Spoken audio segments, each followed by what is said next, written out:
Hey, Shalom and Shalom on the start of souls by giving no praise to Yahweh, but Hashem Yahushua, but Hashem Kadash.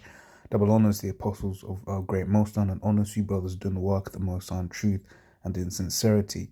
Yahweh is the raw name of whom the world ignorantly calls God, Jehovah or Yahweh. His raw name is Yahweh.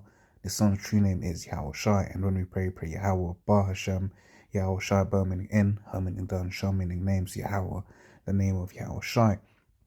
This is a continuation from the mini series it's been on, right, when America is destroyed, right? And one of the things that's going to happen, right, after the dust is settled, right, is ultimately all the people are going to be happy, right? Everyone's going to be joyous that this devil and this wicked ass kingdom's been put down, right?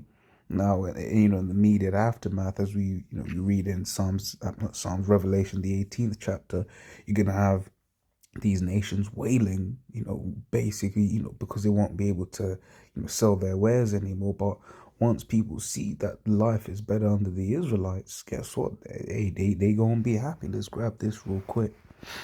This is Proverbs 29 and 2. Right, it says, when the righteous are in authority, the people rejoice, but when the wicked bear fall, the people mourn. And the people of this earth are in mourning. Right, there are places in this world where it's just abject poverty, man. People are through, right?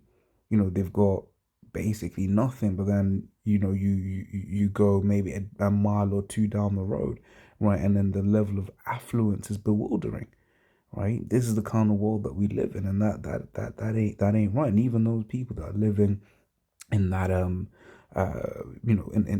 bewildering affluence, right? It's basically they're so well off. It's just like, wow, right? What are they into? They've done dirty things to get that wealth, right? They're strung out on drugs, right? Strung out on doing all manner of wickedness for the most part, right? But when the laws of Yahweh Shem Yahushai are made mandatory upon the earth, right? For the Israelites, we're gonna be able to keep them, without fault, right? But when the laws of Yahweh Shem Yahushua are made mandatory upon the earth, guess what? Everything is going to start, being in its beauty again, right? Not like now, right? And I wanted to get this word here repressed, right? Because let's read into this what you call it of it's this what's the word I'm looking for, definition, right? It says of a thought or desire keep suppressed and unconscious in one's mind, right? It's right now all these heathen nations, yeah, they get pissed off with these damn devils, right? But really, their anger towards those nations, to the Edomites, ultimately is somewhat repressed. And in the kingdom, right, they gon' be what you call it? They're basically gonna be able to kick Esau in his ass, right? So Isaiah 14 and 7 says the whole earth is at rest and is at quiet. They break forth into singing, right? So peace is gonna come back to the earth, right? Not like now when once again it's unrest all upon the earth. Right? It says, yea, the fir trees rejoice at thee, and the cedars of Lebanon, saying, right, since thou art laid down, no fellow, right, is come up against us. So when this is twofold, right? One, this man's just going around cutting down, forest after forest for, for the sake of commerce, right? But this is also metaphorically referring to people as well, right? So these nations are going to be happy when ultimately, when once again, once the dust is settled, right? Once these heathens have had a foot up their ass also, right? They're ultimately going to be rejoicing at the fact that this devil has come down, right? Has been brought down, right? Because once again, these Edomites have given these different nations a bad deal, right? They've given these different heathen nations a bad deal, right? These Edomites have gone up in there and basically sown wickedness upon up in these different nations of the world, right? He has exported his philosophies, and what is it? What are his philosophies? Esau's philosophies are philosophies of death, right? Right. Whereas when the children of Israel in rulership, we're going to be pushing the philosophies of Yahweh Shem Yahushua, which are of life, right? Now let me grab this first. It's Romans 8:19. For the earnest expectation of the creature waiteth for the manifestation of the sons of God. Right. Once again, ultimately, all creation, right, is waiting for, the elect and the kingdom of Israel. Right. You look at, say, the wicked of our people, man. They need to be put out their misery. Right. Deep down. Right. Deep down. Deep down. Right. No, they know that, the things that they do are wicked. Right. However, they carry on doing them. Those feelings of that they have are what they're repressed, right? But in the kingdom, they gonna look back. They gonna, that's what it says in Daniel the 12th chapter. They gonna look back. They gonna be like, oh man, shit, we done fucked up, right? We was going through, we was doing this, we were doing that, and they're gonna be ashamed, right, for a little season, right? So Isaiah the 2nd chapter says the word that Isaiah the son of Amos saw concerning Judah and Jerusalem, right? It says, and it shall come to pass in the last days that the mountain of Yahweh's house shall be established in the top of the mountains. Now, mountains in the scriptures might represent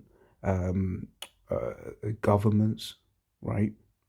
So, for instance, the example given is always, when these different Edomite leaders meet up, what do they refer to it as? A summit, right? A G7 summit or whatever have you, right? It says, and shall be exalted above the hills, right? The smaller nations. It says, and all nations shall flow onto it. Now, this here is proof that the current inhabitants of our land are not the real people, because no one's going up in there, right, to those different to Israel right now, looking for influence, right? In fact, you have certain nations that are straight up, against that nation, man, against the nation of the land of Israel, right?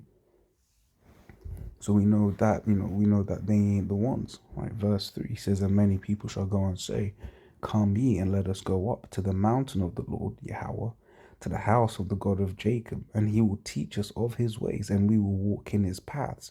For out of Zion shall go forth the law and the word of Yahweh from Jerusalem. Right. So once again, the word is going to be going out, right, from Israel. Right. That this is going to be the standard. Right. And once again, the laws of the Most High are laws of life. Right. So everything is going to start getting back into its right order again. Right. It ain't going to be pollution like you have now.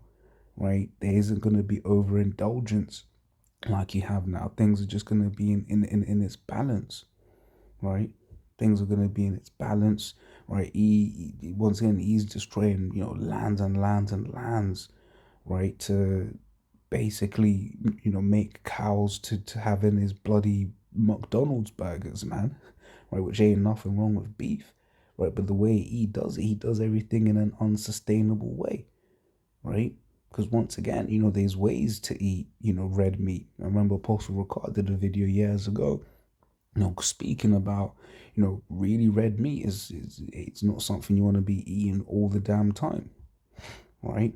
Now, once again, I need to stress, ain't nothing wrong, with eating meat, right? Not trying to put, make brothers try to be vegan. If a brother wants to do that, hey, once again, as the apostle said, that's on that brother. Just as he knows that, hey, when it comes to at the Passover, we're gonna eat that lamb, right? And also a lot of that vegan food, right, is is soy heavy, right? And look at what soy does to a man. Right, continuing on, verse 4 says, and he shall judge among the nations, and shall rebuke many people, and they shall beat their swords into plowshares and their spears into pruning hooks. So an opposite of what is happening now. When we read the prophecy in Joel, it speaks about how actually they're gonna be, beating their plowshares into swords, i.e., redirecting, money from agriculture, right, into weaponry, right. Whereas in the kingdom, there ain't gonna be any wars. There ain't gonna be need for swords and spears and all of these basically representing, military hardware, right. It says, nation shall not lift up sword against nation, right, neither shall they learn war anymore. Right, so that's gonna be one of the beautiful things in our kingdom, because once again, Israel's gonna be turned up, right? We gonna be, what's the word? Look, we gonna be super men, super women, super children, man. We're a nation of supers, right? And we ain't going. We're gonna have the laws in our inward parts, and we ain't gonna let any kind of wickedness, be played out in the earth, right? As soon as we hear of it, we're gonna be like sentinels, man, come in and, a jump on it, right? So yeah, it was just a little quick one, right? Or once these different heathen nations, so once this devil E has been brought down, once the dust is settled, right? These different nations ultimately, right, are gonna be happy at his downfall, right? All of their repressed feelings, right? They're gonna be able to kick Esau in the ass, man. Right, they're gonna be kicking Esau in the ass too. We'll tell them, look, man, go hit that slave, man. Don't do it happily, right? Not saying that these different heathens won't be getting it themselves. They'll be getting it themselves, right?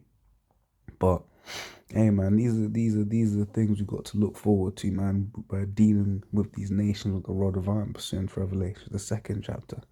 So as always, Lord's all that was edifying. So just a quick one. Until next time, we say shalom.